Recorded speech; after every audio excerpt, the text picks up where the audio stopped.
On today's show, which teams in the Western Conference have made the most progress towards their goals? Goals can be anything. We'll talk about that on today's Locked On NBA Squad Show West. You are talking ball with the NBA West Squad Show. From the Warriors to the Lakers, the Mavericks to the Nuggets, and everyone else in the West, the local experts of the Locked On Podcast Network bring you all the scoops, breakdowns, and the most comprehensive look at the Western Conference. Trash talk and big takes included. No holding back, we're giving the green light. It's time to talk NBA West. And welcome. You are locked on to the NBA Squad Show West. My name is Nick Engstead, host of the Locked On Mavericks podcast. Yes, still. This is a squad show where we take over the feed of your favorite Locked On team. It's an open invite for any host to talk about anything they want in the NBA's Western Conference. Joining me today from Locked On Thunder, the number one team in the West, Rylan Stiles. From the number 2 team in the West, Joe Molinax, Locked On Grizzlies. From the number 3 team in the West, Locked On Nuggets, Matt Moore. And then the number 6 team in the West, Locked On Clippers, Darian Vizier. Almost got one through 5 there. Gentlemen, we're going to talk about a bunch of different things. We may end up somewhere completely different, but let's start here today. Which team in the West has made the most progress towards their goals? The goals can be anything, right? The goals of the Jazz are different than the goals of the Thunder. But which team do you think has made the most progress at the beginning of the season till now? I think it's tough because if we look at the top of it, right? I think Memphis probably has made the most progress. I think because there was questions about, hey, and now we have number 4. Yeah, we just got number 5. Locked on. There's number Locked 5. on Lakers. Andy Gimnetsky joined the show. Yeah, no, Do we I'm have sorry. all the teams that are in the actual 1 through 6 playoffs? No, unfortunately, number 4 has ISS today, so he's got Jackson, you dirty dog. Into suspension. gotta get that homework done, kiddo. So I think the Grizzlies, have made the most progress because beginning of the season, it was like, can't score in the half court, don't know if they have leadership. Are they really going to be good enough? Yeah, they should be better because they were so bad last year in the injuries. But now it's like, if you look at the overall profile, it's like, hey, this team is top 7 in offense and defense. I'm making the case for Joe here, but Joe, I feel like the Grizzlies have made really big progress from where they kind of started out the season as far as being a contender. I just want to say that it's nice for the Memphis Grizzlies to be a leading topic on this program. Folks on the Locked On Grizzlies feeds have been complaining that Memphis gets tagged in this stuff, and then it's like a minute and a half, and you move along to, what's going on with Dallas, who Nico Harrison's traded this week. So it's nice to be back in the saddle with you guys here on the Squad Show. I'm sorry, Nick. Darn. We gave your people 90 seconds, Joe. Respectfully tell them to calm down. Yeah, that's fair. No, I think it's definitely the Grizzlies. You could obviously make an argument for the Thunder because it's hard to say that they're not closer to being an NBA Finals contender, especially given what Dallas did to themselves.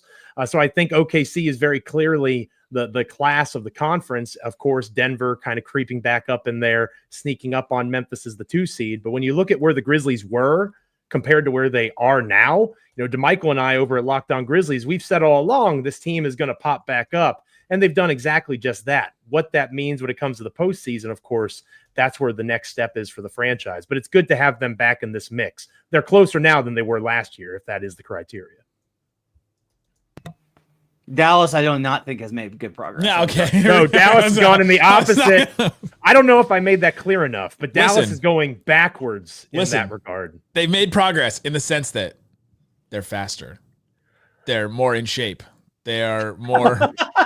They are closer to having a casino connected to their arena in some way. Closer to gambling in Texas. We're closer to a lot of different things. Their BMI. They don't have a lot to do with basketball. No, I was not going to bring up the Mavericks in this because I don't really know I guess their goal is to be competitive right now, and they've zigged while everybody else is zagging, I guess, by just being huge and having a lot of defense, but they're also super injured all the time. So I thought you meant zig, and while everyone else is zagging, as in the zaggers want talent, and the zig usually team a young superstar, right? To go in a different direction. Although I will say, of the 3 principal players in this deal, Anthony Davis, Luka Doncic, and Max Christie has had the best season with his new team so far of those 3. So I do think we have to acknowledge it's a small sample size, but so far, Dallas Mavericks have won this trade. Wow. Wow. Okay, I've we admitted can't do this for another show. I have admitted that if Max Christie turns into SGA, I will call Nico Harrison a I'm genius. just saying it's a very small sample size. Yeah, we have to take this back. We're not talking about this trade anymore. I didn't bring We're it not talking up. about this trade anymore. Every Wednesday just needs to be Nick and Andy talking about this trade, Yeah. and it will be Show better me numbers the than lie. this show. That's all I'm Yeah, saying. Show me the lie. Okay, Let's, back. let's bring the Thunder back into this. Like that would be I want to hear from Rylan about that. Like, how do you feel about being closer to the goal? Obviously, the Thunder are the class of the conference. Do you think they're closer to the goal of an NBA Finals or is it, just regular season success? Yeah, I mean, if you look at the goals, the Thunder have an all-time great young superstar. They have casinos in their state. They're checking all the boxes here. I tried the pivot, and you're not letting it happen. No, I think that the Thunder have made significant progress toward their goal of winning a championship. Are they actually going to do it? They still have questions to be answered, but the number of questions I think have shrunk from where they were a year ago on this date. Therefore, they've gotten closer to their goal of winning a title with this young core. And they've made necessary changes this offseason, bringing in Hartenstein to finally give you some front court depth, swapping out Giddey for Caruso, and these changes that even amidst all the success, we haven't gotten to see a whole ton. They've still played 0 minutes together fully healthy. There's only been 3 games of the double big stuff. And so there's still room for them to improve over these last few games before the playoffs. That really is encouraging for the Thunder. But ultimately, I mean, every statistical measure tells you that they're a title contender. They are a bona fide title contender. And now it just comes down to, can they actually pull it off? What questions do you think they have answered? I think that they've answered that SGA can be a number one that he did last year in the playoffs, which at this time a year ago, we did have questions about what Shea was going to be. I think that they've answered this defense does translate to the postseason. Like the defense was not the real reason that they lost to Dallas for as much as PJ Washington went off. I mean, it was just not. And they've proven that they've gotten better on that end. They have a historic defense right now. I think that Mark's proven to be a really top tier coach and that you would kind of trust him to lead an organization. I think that they've also proven that they're willing to adapt and they're willing to change things. I mean, they gave up the 6th overall pick that was once thought of as a part of their core. They went out and signed the biggest contract in club history. They're understanding what it's going to take to make these moves to make their team better. And I think that they have gotten better. And this is going to be something that you can't really know until it actually happens, but they have gotten better at putting guys in position to succeed. Whereas last year, yes, they were the top 3-point shooting team percentage-wise. It was on extremely low volume, and it was really an outcome that stemmed from bad defense, where it was all Shea driving gravity, stationary catch-and-shoot stuff. Guess what? Dallas is not giving up stationary catch-and-shoot looks in the playoffs because nobody is, and they had to go see that. They had to go fail in that and make the adjustments this regular season, where now you've turned Isaiah Joe into a movement shooter. There are still questions of if he can do that in the playoffs and if he can repeat that success, but they're at least trying to make the changes to address that big flaw. Yeah, and like they were 12th in offense to start out. Like they've just climbed offensively. Like the defense continues to be on pace. It's second best all-time era adjusted via Jared Dubin over his Substack. Like that's ridiculous. That's just stupid how good their defense is. They're so far above everybody else. And the offense is now 6th in schedule adjusted. Like they're climbing up towards being top 5 in both categories. Clippers, I think, are another one interesting, Darian. Like the Clippers got off to like a really good start. And we're like, oh, hey, look at the Clippers. And now it's like, Clippers are still here. I guess they're that guest that you didn't think would show. And you're like, you're still here. Do you feel like they hang around?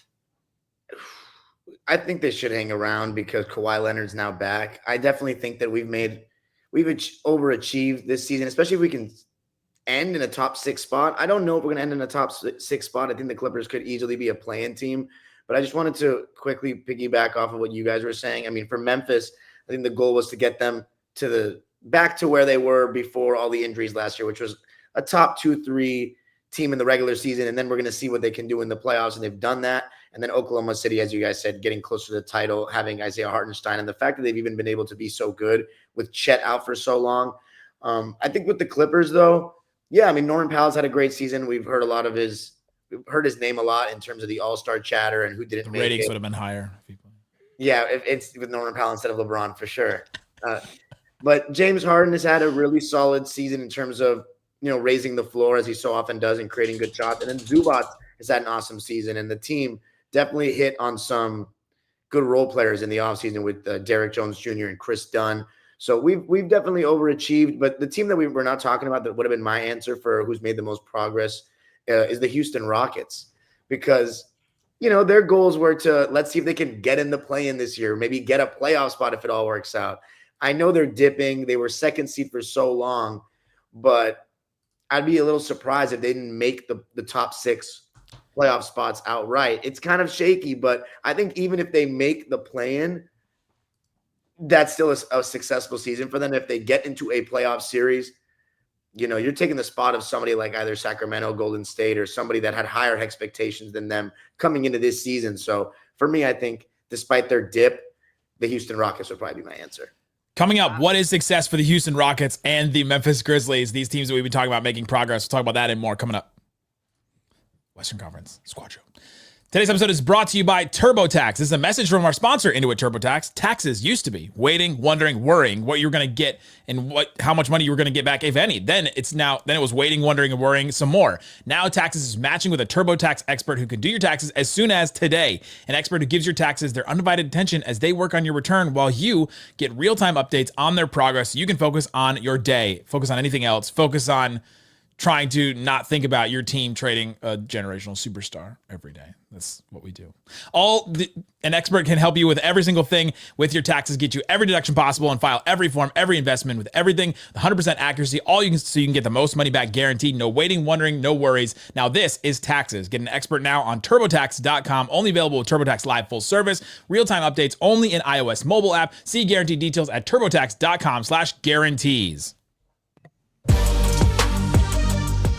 Thanks for hanging out with us on the Locked On NBA Squad Show West. We've got a show that covers your team every single day from these great hosts all the time, covering every single team in the West. Check the link in the description to find your team. Darian started talking about the Houston Rockets and how they have been a team that has actually gotten closer to their goals. What is success for the Houston Rockets going forward? See, I think that they've kind of changed the bar, though. Like, they got off to such a great start, and they've won all these premier games versus the top stuff. So I'm doing tiebreakers because I'm a psycho. And one of the things that I found is the Rockets are in great position with all the teams above them and in terrible position with all the teams below them. So there's like a really good chance that that this slide continues, that they're actually going to dip down.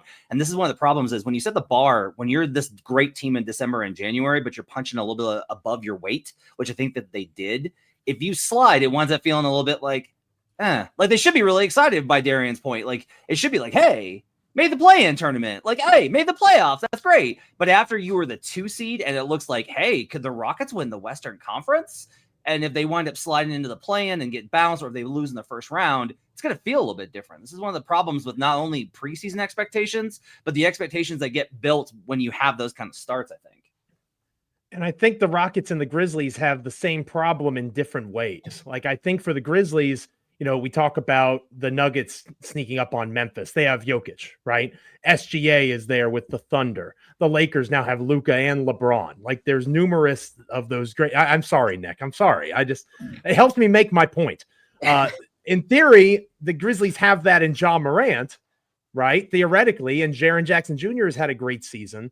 But can either of those guys really be the guy in the playoffs? We haven't seen it from Ja consistently this season, and that makes me nervous. We've talked about that a lot over at Locked On Grizzlies, how to get Morant going again, even with this new look offense. There's questions about the Grizzlies. And then with Houston, it's the same thing. Houston has numerous veteran pieces. They really are in a spot where their profile suggests that they should be able to compete a little bit, even with their younger core. But how does Houston get to that place? You don't know until you see it. So I think with both of those teams, it's so much wait and see that it's really hard to project. And again, they get there in different ways. Can Ja get back to what they need him to be in Memphis?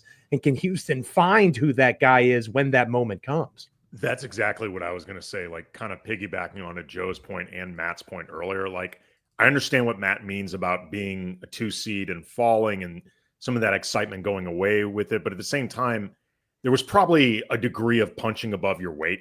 And then eventually you're going to come down to who you actually are, and who the Rockets actually are is still a good team. But as long as they end up getting into the playoffs And then they start getting clarity between their young stars about who really are the guys we can prioritize. And it feels like that clarity is real. That to me is the big picture success for Houston this coming season, is figuring that stuff out. Because then they know in the offseason, who can we look to add? Who can we look to move? Like, what really is the direction of this team and how we want to build it? Like, not to take this back to Luka and Nick's misery again, but like the arrival of Luka I actually asked Rob Pelinka about this during the press conference. It gave the Lakers a roadmap for the future that they did not. Sorry, that's Nick, what happens when you have a generational talent fall into your lap. They very clearly didn't know what to do before. Like before this thing became real, they didn't know what to do because I think were having doubts about both the validity of the LeBron and AD pairing at this point, but also like how much longer is it going to last? Like what should we commit to it? And if you don't commit enough, then at that point you're potentially wasting Anthony Davis's prime, or at least not maximizing it the way you would look to. So just clarity is so important for general managers as they look to create, not just for the season they're in, but the season moving forward. I think that's the big goal for Houston, is just figuring out these questions.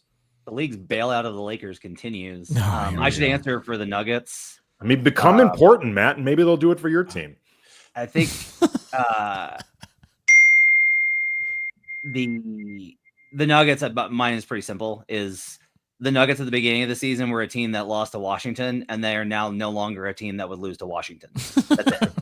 Like that's progress that they've made. Yeah, it's good. Like they beat the teams that they should now. Nuggets fans are very excited about the 8 winning streak. I get it. Should be excited. If you're a fan, you should be excited about winning streaks. But like as an analyst, it's bad competition and teams that were good teams missing key components. So this next stretch for Denver, they're facing the really good teams. We'll see if they can get there. But this was always kind of the plan with Denver's entire offseason. The goal was be a better team by the end of the season than you are at the start. And they've accomplished that. Like Russ has fit in. They've gotten that to work. Christian Brown's been great. Jokic I have no more words left for the man. So like they're in position where they were never going to be the team looking down, the hunted. Like they were not going to be the top of it. That was never going to happen. And that wasn't just because of how good everyone knew OKC was going to be, but it just because Denver was not going to be that good, but they're dangerous and they can make a run. And so they've pretty much accomplished their goals this season. They got better. They fit in the new guys. They've gotten through the season, knock on wood, mostly healthy so far. They've accomplished what they needed to in terms of progress. No, I fully agree with that. With the Rockets, it kind of depends on how much of the Kool-Aid you were drinking, though. Like as a fan, if you're a Houston Rockets fan and you were actually believing that they could win series, I mean, that's on you, in my opinion. As far as the players, I think they're just young. They don't have experience, and their best players, Alperen Şengün. I don't know if in the first year they make the playoffs, led by Alperen Şengün or whoever it may be, they're gonna beat one of these teams with a true superstar on it or more playoff experience than them. But as far as the players, I don't know what they're thinking. They might, because it's a valid point what Matt said about being the second seed and then dipping down. It feels like you ended the season on a down. But I think getting into the playoffs, if they compete, they should be able to, even though they're all competitive guys, walk away from that and feel like they've made some real progress in getting the Rockets back to being competitive going forward. Can any of the teams in the play-in feel good about their progress by the end of this year? Can the Warriors getting Jimmy Butler? Like that's progress to them. They at least got more talent. Just them. Because like you look at the Warriors, serious. Yeah, and like the Warriors, I get it. Like it's Jimmy Butler, and he's older, and maybe you don't feel comfortable with the price tag, but for what the Warriors could have realistically accomplished, Jimmy Butler is the best option out there. Like Steve Kerr was outwardly saying that they needed to do something, so you can only imagine what they were saying privately.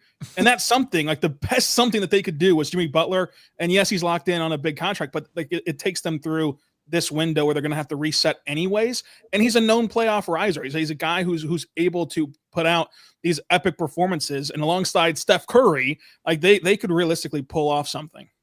It's an interesting question for the Timberwolves because honestly, I don't think this is a season they were looking to make progress to begin with, like in terms of the moves that they made. And look, maybe it ends up working out and that would be great. But this was, I think everybody recognized a very potential take a step backward to create more financial flexibility or just money moving forward. I mean, I guess they made progress in the sense that they hopefully got better owners, but this wasn't the year for the Timberwolves to build on what they did last year. They didn't set themselves up to do it. Here's what's weird is when I look at the board, the Wolves are the one team I keep coming back to being like, they're better than their record in a lot of the key areas. And the playoff map could go their way. Like they're one team I'm really interested in right now because I expected to look under the hood and be like, well, this is a mess. And instead, like it's gotten better. Like they're in a pretty good position here. And to your point, Matt, like if the Wolves are willing to like strategize for each individual series, for example, like against the Thunder, playing Naz Reid more and playing Rudy less, playing Julius Randle a lot less, if they're willing to do that and take away, the reputation of those guys, they can create matchup problems even against the Thunder at the very top of the West, where as long as like you trust Finch to manipulate the rotation each passing series, they could really have the bracket, like you said, break right for them. Imagine if we get another Minnesota-Memphis rematch after the Timberwolves have made it to the conference finals before the Grizzlies now, even though a couple of years ago the Grizzlies were the 2 seed and Minnesota was 7.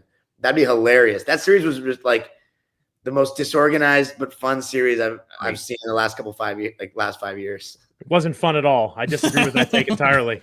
And you won it. It was very stressful, and it's a reminder of where the team used to be, and that's what makes me the most nervous about the Grizzlies. Again, what is Ja Morant at this point, right? What is Jaren Jackson Jr.? We think he's an all-NBA player. He's shown that level of productivity. What does that mean in the postseason? Because that Jaren, we have never seen in the postseason. How will this work in the playoffs? The Grizzlies have expectations that Houston does not.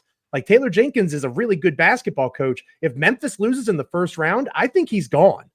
That is where Memphis is at in terms of their expectations of winning.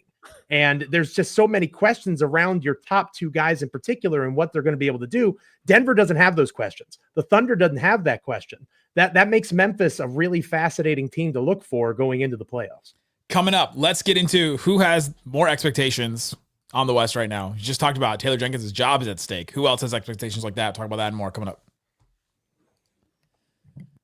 Today's episode of Locked On NBA Squad Show West is brought to you by Hungry Root. When it comes to grocery shopping and meal planning, I have this problem where I just have too much going on. I'm doing a Squad Show West. I'm doing a Squad Show East. It doesn't matter. People coming up to me all the time talking about this dumb trade. And I don't have time to go to the grocery store. I don't have time to meal prep. I don't have time to do all these other things, stick to my health goals and all that. That's where Hungry Root comes in. With Hungry Root, it's like having a personal shopper and a nutritionist all in one. They take care of my grocery shopping, recommending meals and groceries based on my tastes and health goals, which are great because I need things that will lower my anxiety, things that will lower my frustration in life, and I need something that's high protein as well to offset all this angry working out that I'm doing.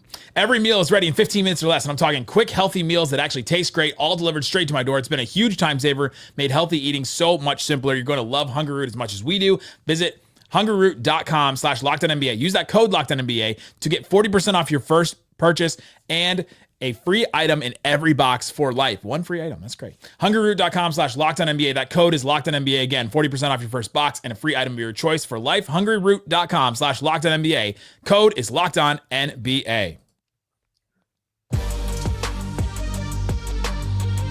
All right, gentlemen, let's get into more of the West.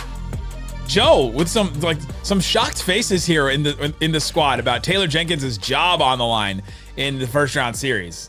I entirely believe it. And I think that should be the case because, again, the Grizzlies have 3 guys that are entering their primes. Jaren Jackson Jr. is about to get, if not a supermax contract, near that number. Oof. They're about to have 3 dudes making hundreds of millions of dollars. If you put the Grizzlies roster, just their salary cap money, and you put it in Los Angeles or you put it in Miami, and you don't look at where the city is and who the team is, you would expect that team to compete for the Western or Eastern Conference Finals. That is the reality that they are now in. And the thing that makes me nervous is they have those 3 guys in Morant, Jackson Jr., and Desmond Bane, and then you're counting on Gigi Jackson, who can't drink yet legally, right? You're counting on numerous guys, Jalen Wells, Zach Edey. The starting 5 for the Memphis Grizzlies is one of the best starting 5s of recent times, and yet 2 of them are rookies. So there's just so much uncertainty. There's this new look offense that they're trying to implement. I think Taylor Jenkins is walking a fine line here. There's a lot to be said for having to accelerate, put the foot on the gas more and more. Can Jenkins compete in the postseason? I think if they get out of the first round, he's fine. I'm not saying it's a Western Conference Finals or bust situation, but if they're the 2 seed and the Minnesota Timberwolves come in, to go off of what we were talking about earlier, and the Timberwolves win that series in 6, I think Jenkins is gone. And Denver and Memphis are the only 2 teams that I think if they lose the first round playoff series, their coaches are fired. That's the only ones I can think of. Denver too? Yeah. If Malone gets bounced in the first round. And so the question with that is that's about the ownership. That's about the management coaching divide. Like Booth and Malone are not on the same page. So that becomes like a whole Game of Thrones with who can get Josh Kroenke's favor and win out. And most of my Denver colleagues are like, Mo will win. He has a stronger relationship with the Kroenkes. And I counter with, but Mo makes more money, which is all Stan Kroenke cares about. And if you offer him a cheaper plan, he will always go in that direction. So yeah, I mean, look, I think the Nuggets cannot go backwards again. They can't go from title, second round, first round. Somebody gets fired if that happens. And there's a crack in the Grizzlies in a similar way when it comes to Zach Edey. Because if you watch the Grizzlies play, as I do pretty regularly, Zach Edey only averages about 20 minutes a game. There's times where he's not utilized at all. And then you see Ware down in Miami, who, if you watch Memphis and how this offense executes, Ware would have made a heck of a lot more sense the way that Memphis runs this offense than Zach Edey. But when Edey's out there with Morant, setting those traditional pick and rolls like Steven Adams used to do, Valanciunas used to do, that's where you see the peak of Ja offensively. So there is kind of again, reading between the lines, Edey as a big being utilized the way that he's being utilized. I don't know that would have been the pick if Taylor Jenkins got the chance to make it. So to a lesser extent, I think that is something that's happening in Memphis too. Joe, I have an instigation thing here. Okay, let's hear it. You can't keep all 3. You know you can't keep all 3. Nobody can keep all 3. You wind up the Suns. You can't do it. It's 2 superstars and then supporting structure. Rylan, your time's coming, but you can wait a little bit. Joe, of the 3, everyone's gonna say Bane. I'm just saying, what if you called Dallas and talked to him about Ja? I would, first off, I would say that if there is a team that is in a position to survive a little bit longer, because you have Gigi Jackson and Vince Williams Jr. and all of these guys on these multi-year deals where they're only making $1.82 million, Memphis has a little bit of wiggle room. But to your point, Bane is the one that everybody is going to say. Ja Morant 2 years ago was the face of the future of American basketball.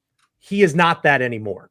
He just isn't. Now, he could be, right? A couple of viral dunks, and he has a run of 10 good games, and I think the people will fall back into place. But that hasn't happened. I would keep him offline, Joe, if I were you. That's all it takes in America. 10 good games. Ja offline altogether. I mean, people have very short attention spans in America. I don't know if you've noticed that, Nick, but we move on very quickly in this country. Oh, we're not moving on over here. Moving on is not something we do over here. No. Well, except for Dallas, right? I think the answer would be Ja Morant. And I think that you find somebody, whether it's Dallas, whether it's the Brooklyn Nets, somebody that thinks that they can make the fix and rehabilitate Ja. I think that would be the answer. It's not what I would do. I would try to keep those 3 together as long as humanly possible. Let me just say, Nico Harrison would not do his whole culture bit about Luka didn't fit in the culture. We want to find these culture fits and then go get a Ja Morant. Wait a second. Who does Nico have connections to historically? Any Nike athlete ever. Okay, who just released the Ja 2 with cool little diamonds on the side? Who's a known liar? Nico Harrison. Make Mavericks fans root for Ja. This is going to be so good. Again, I want to stress, I want to keep those 3 together. But if I'm having to choose, I'm not saying that it's Desmond Bane or Jaren Jackson Jr. Well, Matt, do you think that they could, unlike the Suns, who are kind of 3 players that do a lot of the same things, do you think that Ja, Desmond Bane, and Jaren Jackson, even if they don't have a great supporting cast around them, could be a little bit closer to, conference finals team? It's just the money, man. The CBA has just destroyed things. Well, the good thing about the Grizzlies, they're not all making 40. until like 3 years from now, right? That was the Suns' problem, and the cap's going to keep going up, so it's a little more tenable. I think to Joe's point, I think it's a little more tenable, but the fact that they hit on all those second round picks is what saves them in the here and now. It's actually a good thing for like 2 more years, and in 2 more years, I don't know, anything can happen in the NBA apparently. So. The Grizzlies are a perfect example of why, at minimum, the CBA needs to be amended so where if you're talking about one of your own players who you drafted, only a certain percentage of it should count against the cap, or there should be some type of maneuvering, because especially a team like Memphis, the small market teams that supposedly the CBA is always trying to fix things for, why are you making them, of all teams, break up the great team that they drafted? They didn't even trade or buy this team. They drafted it. Why on earth would you try to incentivize them having to make a choice between that trio? Like, it makes absolutely no sense. Well, they can keep them in their supporting cast, just won't be that great. And they have the second apron penalties, right? Isn't Boston like way over the tax right now, but they're just doing it because they have the squad?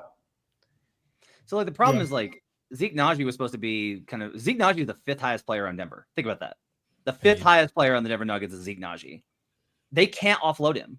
You make one. This is the problem. If you pay all 3 guys and you make one mistake, you make one miscalculation, you're screwed. You got no mobility. You're in the second apron. You can't aggregate salaries. You can't sign guys off the street to fill in minutes. You can't do any of this kind of stuff. You're stuck. That to me is the problem here. It's not about if you plan it perfectly, can it work? It can, but you have to allow for some margin of error, and the CBA allows for 0. Yeah, that's fair. Do you think there's any examples of teams that are in the second apron that have done a good job staying competitive? The Los Angeles Lakers seem pretty good at it.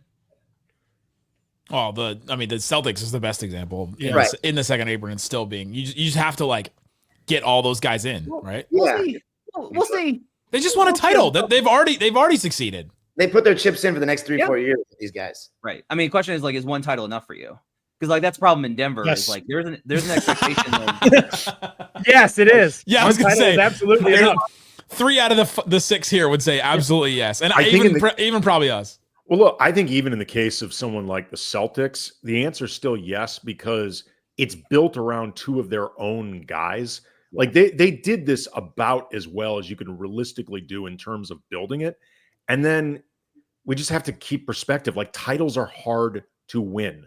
Like there's a reason that repeats don't happen often. There's a reason that 3-peats haven't happened in like 20 something years. It's really hard. And I think in rings culture, and I don't mean you, Matt, specifically, I'm just saying broadly, I think we lose perspective on just how difficult it is to win a championship. Because rings become the only thing that matter, and therefore in weird ways they become seen as like the ultimate prize and too easy to win. I think the real test is going to be Oklahoma City. Like, if the Thunder can't pull it off, and they can't with this long runway of all these draft picks, and the reason why they're not going to trade for a superstar or not going to go trade for Cooper Flagg is because you want to keep these draft picks, and they keep kicking the can down the road. Oh, now they have 3 2031 picks, because if you make a miscalculation like a Zeke Naji contract, throw a pick with them and get him out of here. And as you pay these guys, yeah, Wiggins, it's been fun, but guess what? Got to go draft another 55th overall pick and hope that he hits. And like, you just give yourselves more bites at the apple of getting these cost-controlled players to supplement your roster at the very top. So the Thunder, who Sam Presti worked very closely with getting the CBA constructed, funny enough, is going to favor draft picks. Who would have guessed that if the Thunder can't pull off a very long runway and their time doesn't come up due, then nobody can pull it off. So the Thunder, I think, will be the case study of what the CBA can do for small markets. For more on that, to follow a team for, I don't know, the next 10 years to see if it works out, go to Locked On Thunder, go to Locked On Grizzlies, all the other ones. Take a look at the link in the description to find your show. Thanks so much for hanging out with us on Locked On NBA Squad Show West.